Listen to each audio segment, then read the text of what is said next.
यह है रामलाल। मेहनती तो था पर किस्मत हमेशा रूठी रही। एक दिन सूखे खेत में जुताई करते हुए उसकी हल किसी चीज से जोरदार टकराई। रामलाल की आंखें खुली रह गईं। मिट्टी के नीचे कुछ चमक रहा था। उसने पागलपन की हद तक खुदाई की और फिर खुशी का ठिकाना न रहा। एक पुराना सोने का बर्तन, सिक्कों से भरा हुआ।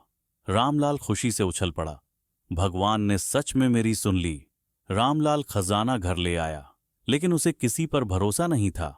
रात के अंधेरे में वह डरते डरते खजाने को अपने बिस्तर के नीचे छिपाने लगा।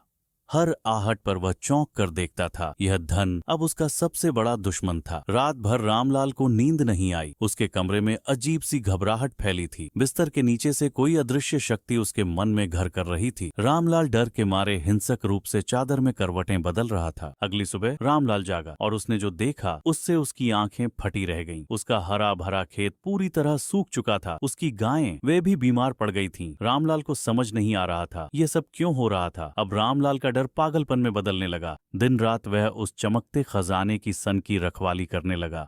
हर छोटी सी चीज उसे चोर लगती थी। उसकी आंखें हर जगह शक की निगाहों से घूमती रहती थीं।